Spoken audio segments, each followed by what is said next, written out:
मेरे को पर्सनली आमिर खान और शाहिद कपूर, मुझे ये दोनों काफ़ी पसंद है। अब लिरिक भी जा चुके हैं, सब कुछ हो गया और वो पढ़ने के पीछे खड़ा है और सर को कह रहे हैं सूरी सर। बैक स्टेज पे यही होता है कि कोई किसी का, एक तो ये कि प्रॉप उठा के चला गया, किसी का प्रॉप मिसप्लेस कर दिया तो बाद में फिर उसको गाली पड़ रही है। तो बस ये चीज़ है कि एज अ करियर इस चीज़ को घर पे बोलना कि मतलब मुझे कॉलेज के बाद या फिर इस लाइन में आगे जाना है, तो वो थोड़ा मुश्किल है। मैं कुछ नहीं किता गुरु माँ, मैनू छड़ दो।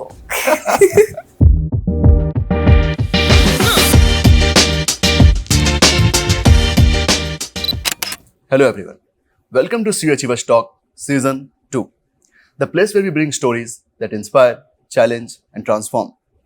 आज हमारे साथ एक ऐसी गेस्ट है जिन्होंने चंडीगढ़ यूनिवर्सिटी को 2 बार नेशनल एआई यूथ फेस्टिवल में रिप्रेजेंट किया और थिएटर में गोल्ड मेडल जिताकर यूनिवर्सिटी का नाम रोशन किया। अपनी मेहनत, डेडिकेशन और आउटस्टैंडिंग परफॉर्मेंसेस के दम पर यूनिवर्सिटी में एक खास पहचान बनाई। Please welcome Aarushi Kanwar. मेरा नाम आरुषि कंवर है और मैं यहाँ पे बीबीए थर्ड ईयर की स्टूडेंट हूँ। मैं पिछले 3 सालों से थिएटर कर रही हूँ और सीयू में मैं पिछले 2 साल से थिएटर कर रही हूँ। आरुषि, आप एक नेशनल चैंपियन और लेकिन हर सफल कहानी की एक शुरुआत होती है, तो आपका थिएटर से कनेक्शन कैसे बना? मैंने कभी नहीं सोचा था कि मैं कभी एक्टिंग करूँगी या इस बारे में मुझे थिएटर के बारे में भी नहीं पता था। मैं सच बताऊँ, जब मैं कॉलेज आई तो फिर मुझे पता चला कि थिएटर कुछ होता है। मैं स्कूल टाइम में डांस वगैरह करती थी और उस टाइम पे भी प्लेस वगैरह होते थे, बट नॉर्मली मैंने ऐसे नरेटर वगैरह का एक आध बार कैरेक्टर प्ले किया है। फिर उसके बाद जब मैं कॉलेज में आई तो एक दिन वैसी रैंडमली क्लास में अनाउंसमेंट हो गई कि यूथ फेस्टिवल के लिए ऑडिशंस है, तो मैंने सोचा भाई अटेंडेंस मिल जाएगी तो चली जाती हूँ। अब मैंने वहाँ पे मज़े मज़े में वैसी ऑडिशन दे दिया तो सर को अच्छा लग गया। फिर उसके बाद से वर्कशॉप्स मैंने अटेंड की, फिर रिहर्सल्स हुई और फिर मैंने मेरा फर्स्ट यूथ फेस्टिवल 2023 में किया था। मतलब मैं ड्रॉप आउट हूँ अपने पिछले कॉलेज में, मैंने वहाँ पे मेरा पहला नाटक था वो, तो वहाँ से मेरी थिएटर की जर्नी स्टार्ट हुई। फिर उसके बाद मैं चंडीगढ़ यूनिवर्सिटी में मैंने एडमिशन लिया। यहाँ पे मुझे department of art and culture affairs के बारे में पता चला, तो मैं यहाँ पे आई और सेम यहाँ पे मैंने वर्कशॉप्स अटेंड की और फिर एआईयू के लिए ऑडिशंस दिए एंड लकीली सर को वो चीज़ अच्छी लगी और सर ने मुझ पर ट्रस्ट किया। तो हाँ, जर्नी तो यही है। वाह, अच्छा आरुषि, आप हिमाचल से हो, आप जब पंजाब आए तो ऐसी कोई समानता जो आपको पंजाब और हिमाचल के लोगों के बीच दिखी हो? देखो, हिमाचली मतलब स्ट्रॉन्ग होते हैं, मतलब स्ट्रॉन्ग इन द सेंस कि कहेंगे मन से। अच्छा। और यही है कि कल्चर दोनों जगह को, मतलब हिमाचल में भी सेम चीज़ है और पंजाब में भी ये चीज़ है, हेल्पफुल है। Himachali Pahadi people are also very helpful और सेम चीज़ मैंने यहाँ पंजाब में भी एक्सपीरियंस की। और एग्रीकल्चर तो है ही, दोनों जगह लोगों को अपने लैंड से प्यार है। तो सीयू डागा में आपका पहला नाटक था काल रूपम, जिसमें आपका कैरेक्टर था शिवा जी। काफ़ी अच्छा कैरेक्टर था। हम जानना चाहेंगे कि सबसे पहले जब आपको ये कैरेक्टर मिला तो आपका क्या रिएक्शन था? सबसे पहले ये कैरेक्टर, मतलब हम 2 लड़कियां इस रोल के लिए सर ने चूज़ किया था और हम दोनों मेहनत कर रहे थे। और जब सर ने स्टोरी नरेट की और मुझे पता चला कि एक रियल स्टोरी है, ये कोई फिक्शन कहानी नहीं है, तो मैं उस कैरेक्टर को लेके और ज़्यादा एक्साइटमेंट मेरे मन में आ गई। और उसके बाद जैसे धीरे धीरे करके सर ने शॉर्टलिस्ट किया और सर ने मुझे रोल के लिए फाइनल किया, तो हाँ, एक्साइटमेंट तो वहीं से ही शुरू हो गई थी। क्या फिर उसके बाद तो अगर हम बात कर रहे हैं काल रूपम की, तो लगभग आपने 15 से 20 शोज कर चुके हैं जी।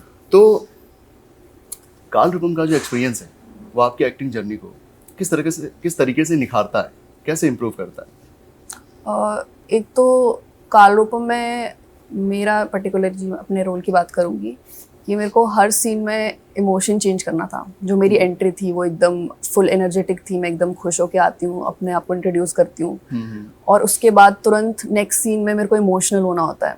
ओके उसके बाद नेक्स्ट सीन में लाइक जो मेरे हस्बैंड होते हैं वो मुझे मारते हैं।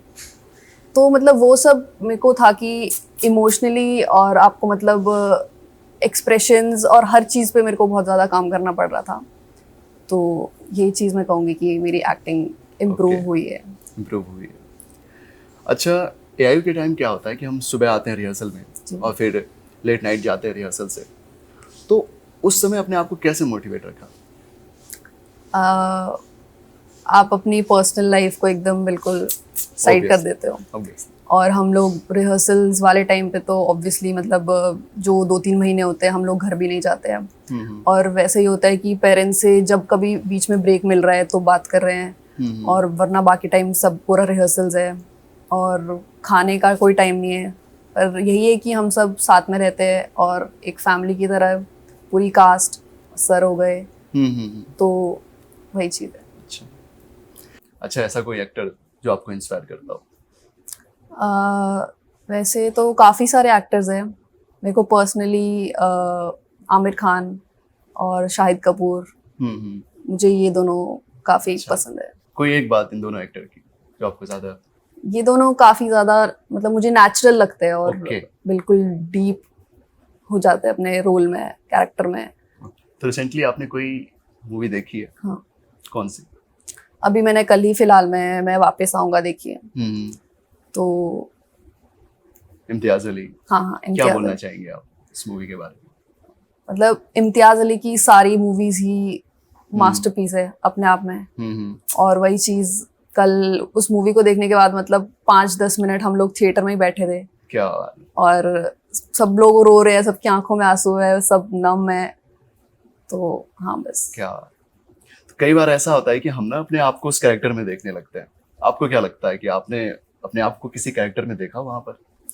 मतलब जैसे मैं बताऊं कि जब कोई थिएटर करता है तो उसके बाद उसका पॉइंट ऑफ व्यू, चीजों को देखने का नजरिया बदल जाता है। ऑब्वियसली। कोई नॉर्मल इंसान अगर मूवी देख रहा है तो वो देखेगा कि हाँ हीरोइन अच्छी है, हीरो अच्छा है, या ये सब चीजें।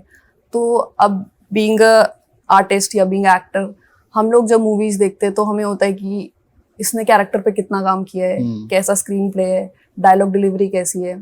तो उन सब चीजों के इर्द गिर्द ही हमारा विजन होता है। मैं अपने व्यूअर्स को बता दूं कि आरुषि के 18,000 से ज्यादा फॉलोअर्स हैं इंस्टाग्राम पर। आरुषि, 18,000 से ज्यादा लोग आपको फॉलो करते हैं, जी। आपकी अपडेट्स देखते हैं। कोई ऐसा फैन मोमेंट की रील पर स्टॉक करते करते कोई रियल लाइफ में आपको स्टॉक कर रहा हो, स्टॉक करने लगा हो, और या फिर मिलने आ गया हो, कोई भी ऐसा फैन मोमेंट? मतलब एआईयू के बाद होता है, जैसे एआईयू वाली मेरी कुछ 2-3 वीडियोस वायरल गई थी। तो उसके बाद जैसे मैं हॉस्टलर थी तो हॉस्टल में काफी लड़कियां मिलती थी कि अच्छा। आप वही हो ना जिसने ट्रॉफी के साथ वो सब किया था, आपने वो थिएटर किया है, ऐसे वैसे। और वैसे भी रैंडमली काफी बच्चे मिलते रहते हैं कि आपका एक्ट था। और जूनियर्स ज्यादा क्यूरियस होते हैं कि थिएटर है, कैसे हम लोग कैसे अप्लाई कर सकते हैं, हमें भी करना है। तो ये सब चीजें। क्या बात है। अच्छा आरुषि, थिएटर में क्या होता है कि हम ऑडियंस के सामने परफॉर्म करते हैं जी। तो, लेकिन बैक स्टेज एक अलग ही दुनिया होती है। हाँ। कोई ऐसा बैक स्टेज मेमोरी या इंसिडेंट अगर आप शेयर करना चाहें जो आज भी आपको याद हो? बैक स्टेज में तो क्योस ही होता है, देखो। हाँ।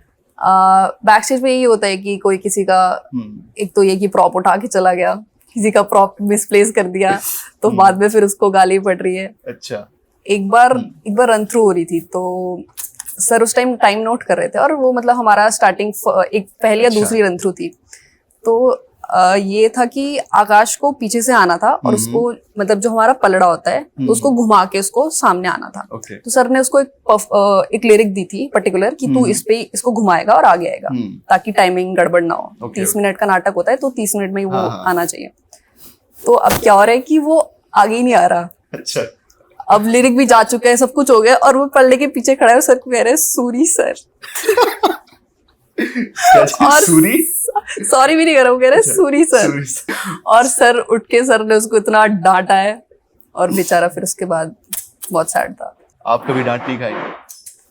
मैंने पर्सनली बोलूं तो फर्स्ट ईयर में ही होता है कि सर उतना नहीं डांटते बच्चों को, या क्योंकि नए नए बच्चे हैं। पर मैंने फर्स्ट टाइम माइम की थी। अच्छा। और मैं मतलब स्पोर्ट्स में नहीं रही हूँ कभी भी, तो मेरे को वैसे था कि मेरे लिए बहुत चैलेंजिंग रही है माइम। तो माइम में मेरे को काफ़ी डांट पड़ी है सर से। अच्छा, थिएटर और एकेडमिक्स के अलावा कोई और चीज़ जो आपको पसंद हो? मुझे नॉर्मली वैसे डांस करना भी पसंद है ओके। और बाकी वीडियोस बनाना भी थोड़ा बहुत पसंद है और मेरे को कुकिंग का शौक है। ओके। अच्छा, आपका पहला नाटक था कालरूपम, जी फिर आपने किया काजू कतली। जी। दोनों के कैरेक्टर्स, बैकग्राउंड्स बहुत अलग थे। तो एक कैरेक्टर से दूसरे कैरेक्टर में शिफ्ट होना, उसके जर्नी के बारे में बताएंगे आप, कैसे आपने शिफ्ट किया? सबसे पहले तो कैरेक्टर ब्रेक करना बहुत एक चैलेंजिंग टास्क है, क्योंकि आप 2-3 महीना किसी एक कैरेक्टर पे रहोगे और फिर आपको वही चीज़ स्विच करनी है और आपको एक नया कैरेक्टर बनाना है, आपको बिल्कुल उसकी तरह रहना है। तो उसमें ये होता है कि बिल्कुल ग्राउंड से, ज़ीरो से स्टार्ट होना पड़ता है और सर भी काफ़ी हेल्प करते हैं और सब हमें बताते हैं कैसे करना है इम्प्रूव। ओके, ठीक है आरुषि, हम एक फटाफट रैपिड फायर करते हैं, ठीक है? और आपने जवाब देना है। ओके, स्टेज या कैमरा? स्टेज। कॉमेडी या ट्रेजेडी? ट्रेजेडी। डायलॉग या साइलेंस? साइलेंस। रिहर्सल या live performance? Live performance. Method acting या नेचुरल एक्टिंग? Natural acting. क्यों, अगर पूछूं तो? मतलब रियल है। रियल है। और मेथड एक्टिंग नेचुरल क्यों नहीं? मतलब हो सकता है कि मेथड एक्टिंग भी नेचुरल हो, इसके बारे में मतलब क्या? पर्सनली मेरा नेचुरल। ओके। कोई थिएटर आर्टिस्ट जो आपको इंस्पायर करता हो? कोई भी theatre artist? Nawazuddin Siddiqui. Okay. आपने कोई प्ले देखा है नवाजुद्दीन सिद्दीकी का? नहीं, मैंने प्ले तो नहीं देखा बट मूवीज मैंने उनकी काफी देखी है। कॉफी या चाय? कॉफी। बुक्स या मूवीज? मूवीज। अगर आपको अपनी थिएटर जर्नी को सिर्फ 3 वर्ड्स में डिस्क्राइब करना हो तो वर्ड्स क्या होंगे? डिसिप्लिन, हार्ड वर्क और